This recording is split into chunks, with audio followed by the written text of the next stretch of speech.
Deep in the Australian outback, there's big money being made. Remote stations that once grazed sheep and cattle are now farming carbon. Regenerating our native forests is really, really critical. The carbon stored in these trees is sold as credits to the government and organisations wanting to compensate or offset their pollution. If you offset your emissions next time you fly, chances are you're buying carbon farmed here. I think that this scheme works well. All of us can have confidence it's being done properly. But in February, the Clean Energy Regulator quietly paused the most popular method of carbon farming. It stopped issuing any new carbon credits for months while it reviewed the documentation of every project. There's billions of dollars tied up in this now. This should be ringing alarm bells for everyone within government. We think it's a massive mistake that's been made, and it has serious consequences for the safeguard mechanism. Earlier this year, the federal government passed changes to the safeguard mechanism. After a wasted decade under the coalition, today is a very good day indeed. Big polluters will have to reduce their CO2 emissions or buy carbon credits to offset them. Carbon farming is a multi-billion-dollar industry and it's about to get a whole lot bigger.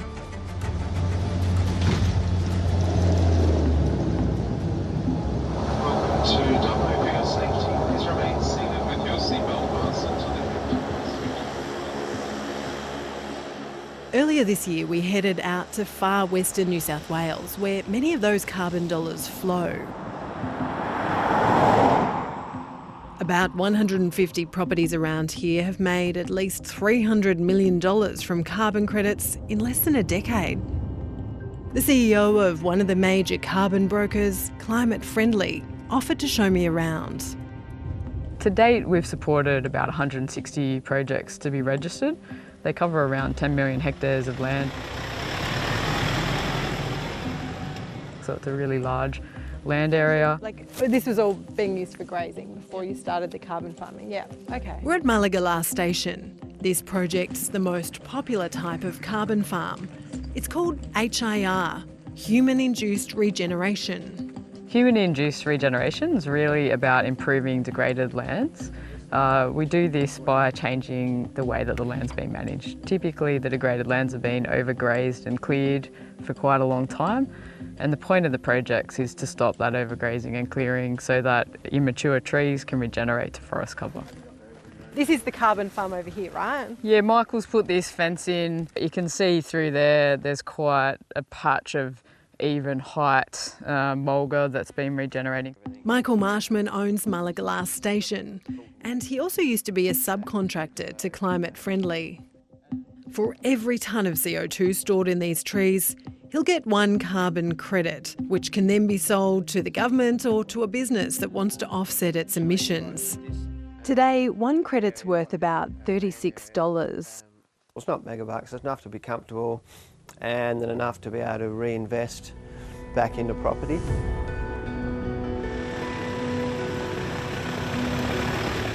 Where are we taking off from today? We'll take off just down the road here behind all the vehicles. Taking off. Today, drone contractors are on the station, mapping how much carbon these trees are storing. Moving to start point. None of the mulgas here have been planted. The idea with HIR is that the trees regenerate naturally. Companies like Climate Friendly submit each project's claim for carbon credits to the Clean Energy Regulator, which then signs it off. I mean, the benefit of having it is in the end. There's also a watchdog, and Professor Andrew McIntosh was its chair for 6 years before he left in 2020. Offsets are a key part of Australia's climate policy, but they're only good if they actually represent real and additional abatement. Professor McIntosh first raised concerns about the integrity of HIR projects last year, prompting a review led by the former chief scientist, Professor Ian Chubb. Well, overall, we saw enough good HIR projects to say that you wouldn't just wave your arm and cancel them all. But Professor McIntosh has continued to investigate. He's part of a research team at ANU and UNSW, and he's convinced most HIR projects don't stack up. They look at historical photography, satellite imagery, and national rainfall and vegetation data. We monitor every human-induced regeneration project. So at the moment, that's about 370 projects spread across Western Australia, South Australia, Northern Territory, Queensland and New South Wales. These projects are governed by rules. Andrew McIntosh says the regulator's interpretation of these rules is so broad that while the projects aren't doing anything wrong, many are being over-credited. There's a really large project called Urisino, which is a fantastic example of all the problems that we've been discussing about human-induced regeneration. Urisino. It's a project about 3 hours west of Bourke. It's not the easiest trip. The dirt road is soft and slippery. This is one of the earliest and largest HIR projects. It was registered in 2014 and has been given about 600,000 carbon credits. Our conservative calculation is that it's made its owner about $10 million. Woolworths and Taronga Zoo have purchased credits from Urisino to offset emissions. This is such a huge property. It stretches out on that side of the road, kilometres in that direction and kilometres back that way too. And up until now, it's been confidential where exactly on this huge property they've been farming the carbon. But last year, the Clean Energy Regulator accidentally published that information online. So if you look at the satellite imagery from 2014, 2015 when this project started, you'll see that the trees and shrubs that are there now were there then. So you had a whole collection of mature trees and shrubs on site when the project started.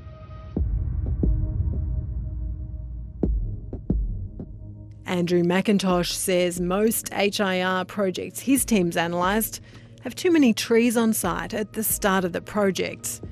And he says that's a problem because it skews the model that calculates how much carbon the trees are storing over the life of the project. The colloquial term for what's going on here is they're getting money for old rope. They're getting paid to grow trees that are already there. HIR projects pay owners to stop activities like grazing. The idea being that helps the trees regenerate. But ecologist Don Butler has analysed the vegetation growth on HIR projects, and he says in most cases the impact of grazing is marginal. Issuing credits on the idea that removing grazing will cause regeneration is naive and misunderstands the science. Historical evidence from photography in Urisino and more broadly shows that the dominant control on vegetation cover is rainfall. So you get increases and regeneration of young woody plants following runs of wet years, and then in the big droughts we see widespread tree death. And therefore people are getting carbon credits for changes that were likely to have happened anyway. The Clean Energy Regulator declined our request for an interview, but says the HIR model is working appropriately and there's no evidence of over-crediting. It says rainfall's important, but so is reducing or removing grazing, a central part of the HIR method. And it cites an analysis of more than 200 scientific papers led by Dr. David Eldridge. When I found out that the Clean Energy Regulator had used my research inappropriately, I was quite concerned. Dr. Eldridge has spent the last 4 decades studying the impact of grazing on plants.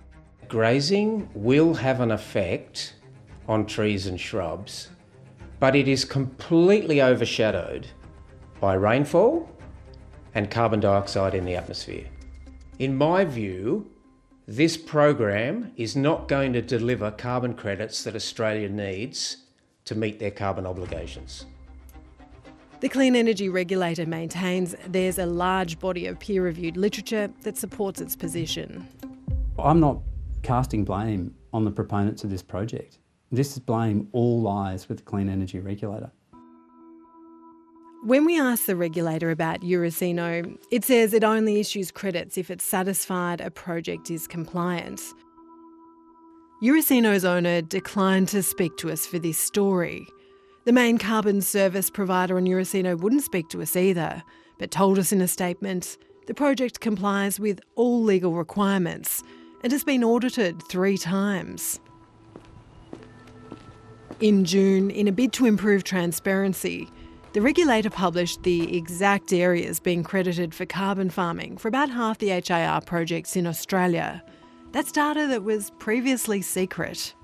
There are a small number of projects where there are things happening that clearly seem to be attributable to project activities, and that's a real positive. But the vast majority are performing badly. By that I mean over 80% of projects, their tree cover has either gone nowhere or it's gone backwards since the projects were first registered. Despite this, they've received almost 25 million Australian carbon credit units over the period that we analysed. The regulator disputes the findings, saying a range of information, evidence and data sources are used to assess project performance, and there are independent audits as well. It started reissuing credits to these projects while it brings in changes recommended by a recent review. We have no reason to believe the regulator's not doing what it's supposed to do, and we saw no evidence that it was not. Former Chief Scientist Professor Ian Chubb handed down his review in January. So all in all, it's not me saying that every project is working well and is fantastic, but I am saying that there are a lot that are. And so when you've got something that's working, you build off the base and make it better. You don't sweep it away because there are some allegations that a number of them are dodgy. In a world now contemplating global boiling rather than global warming, carbon offset programs have never been more important. At the moment, the one thing that we've got going for us is making this work. And if we're not prepared to make it work, we've kicked the can down the road for yet another generation or two to pick up the tab further down.